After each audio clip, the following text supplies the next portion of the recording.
come out in my local area this morning, which is now Fulham, which is very exciting. Previously, I was living in a location where I probably wouldn't go out with my camera, so it's really nice to be in a location where I feel safe walking around and do some street photography.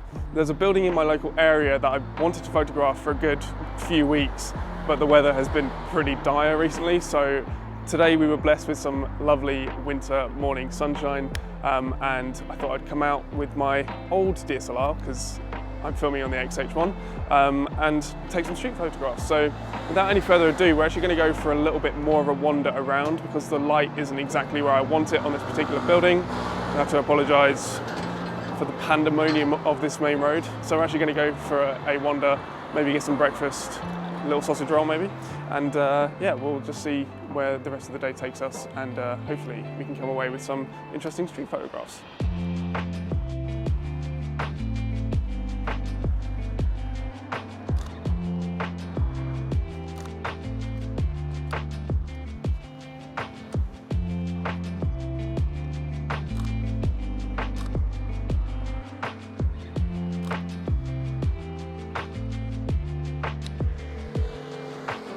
So I'm just getting some test shots so you can see what I'm after.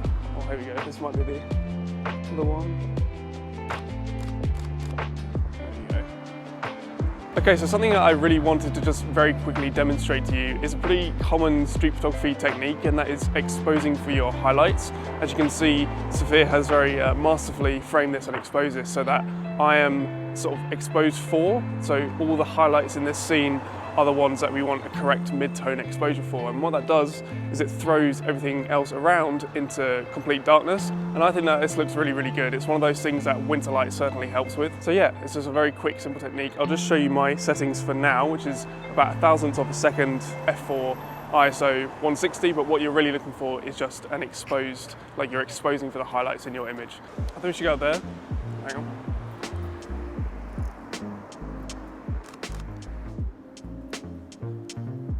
Oh, this area is so cool.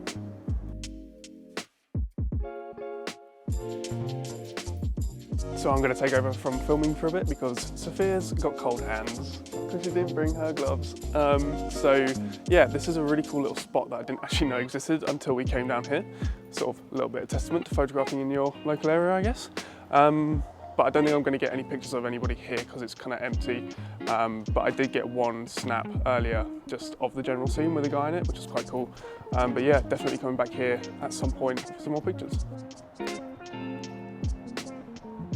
This is so nice. Yeah, it's so nice with like the little lad in the blue coat, and then the mum in the red coat, and then this like green backdrop. It's very aesthetic.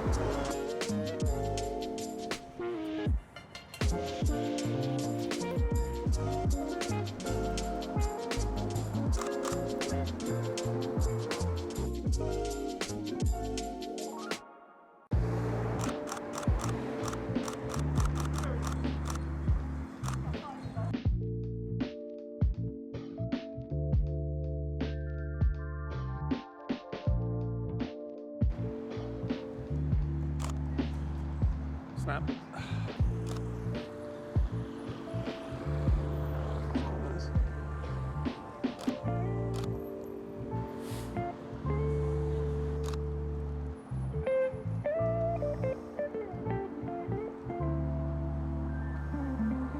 I haven't actually done this in quite a while. Sat down like this. This is actually probably the first time I'm filming in my new flat, my new apartment. I need to get a light in here for sure. It's not as bright as I want it to be. I'm filming in F-Log on the Fuji, so hopefully I can do some shimmying. But yeah, maybe a light should go on the older wish list. So if you've watched one of my Street Journals episodes before, you'll know that I like to sort of in the second half sit down and talk you through some of the images that I took. I'm gonna do something similar today. I'm not really gonna go super in depth about anything. I just really enjoyed photographing in my local area. I think it's a really fun exercise. And you know, living in London, there's always something happening. Which is great because when I was previously living down in Kent, I was living a good hour and a half away from London, and things didn't seem to just happen. I always used to have to plan in advance. I'm not a big fan of like protests or marches or anything like that. So as in going there and photographing them, I don't particularly think it's the right space for street photography. But that's a whole different matter. So now the fact that I'm living in London, I actually have more opportunities that can sort of happen around me. And that seems like a really weird way to talk about it. But a prime example of that is this video, where I was just walking around and like just this Santa run just comes out of nowhere, which is where I got the 2 pictures of the guys in the blow up Santa costumes running along the road. And that's not necessarily a London thing, but it's definitely like a sort of hustle and bustle thing, especially with everybody being stuck inside for the past 9 months. So yeah, I really enjoyed just going out and getting some pictures like that. I focused a little bit more on like detail stuff, like the first image that you saw with the yellow step ladder and the green paint bucket and the red wall, sort of shrouded by the sort of the condensation on the glass. I thought that was really nice. I liked that image. It's not everybody's cup of tea, but I like it. And then it wouldn't be a street photography video without a little bit of shadow and light play. So I actually went to somewhere that I had spotted on the first day that I moved here during our little walk around that we did. And I really like this image. It's very simple. I like the colors. I really love reds, to the point where I've actually included the color red in my street journals little pop-up title that I do at the beginning. I just really like the color red, and I think this image works very nicely. It's very simple. That nice little cast of light just coming under the bridge works really nicely.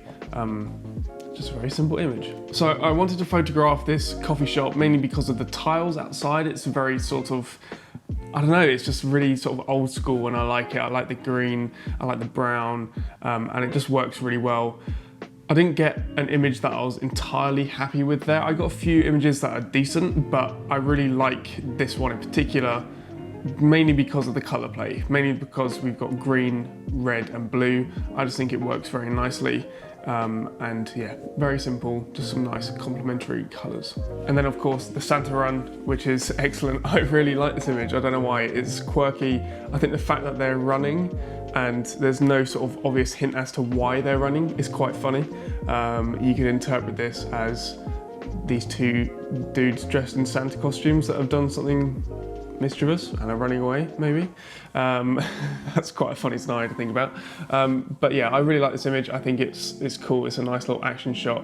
And it's definitely one that I'm going to stick on my website. So the weather on that particular day didn't actually stay consistent. There was a little bit of cloud cover, so the sort of low light that I was looking for, the low sort of direct sun, didn't stick around for the whole day. However, the following day, maybe sort of midweek afterwards, there was this incredible fog that just came out of nowhere. That's happened a few times in the past month or so, and I haven't actually been able to get out in the morning and take any pictures, but I was able to get out for about 15 minutes and snap a few pictures along the river. So yeah, I'll just throw those up on screen so you can see some of those. And finally, just one more thing to talk about. I use this bag all the time. It's the Peak Design Everyday Backpack 1. I think they've made a second version. This is the original in black, obviously. And it's incredible. It's easily my favorite bag. I didn't actually like it for a considerable period of time, mainly because at that point I was like, how much gear can I fit in one bag? This doesn't fit a huge amount. It's only 20 litres. So now that I've downsized, it actually works so well with my XH1 single lens, and then there's space in the top for some bits and bobs. And I'll do a full video on this. It deserves its own video, so I will chuck that up on the channel at some point. But recent Black Friday edition is this. It's a sling from Bellroy, and my camera fits perfectly in this little section here. This bag's a little bit smaller than I was expecting. Weirdly enough, it's like smaller on the inside but a bit bigger on the outside than I was expecting, but it works super well with this camera. I can just put a 50mm on this, which is what I use 90% of the time when doing street photography. Put it in here, I can have my headphones, I can even fit a water bottle in here if I want to, and then I just sling this on my back or wear it on my front. I quite like wearing it on my front. mainly because that means that everything is secure. I don't have to worry about somebody interfering with it behind me, because it is a pretty easy access. You could probably get it open and get my camera out. So I tend to wear it on my front. It's a really cool bag, I like it. So maybe there's a couple of bag reviews coming up. I'm not a big fan of doing reviews, but you know, if it's gonna help somebody make a right decision, then why not? So I think that's gonna be it for this episode of Street Journals. Thank you so much for watching this video. It's been a bit weird, as per usual. I haven't actually been putting out as many videos as I wish. Kind of wanted to hit 1,000 subs by the end of the year, but we'll see if that happens or not. I have got some things in the pipeline. Obviously, lockdown and work and everything has sort of pushed those to one side for now, but trust me, some things will be on their way very soon. Be sure to leave a like and a comment, subscribe. My name is @SamVHolt across all social media platforms. Apart from that, thank you very much. I hope you have a lovely day.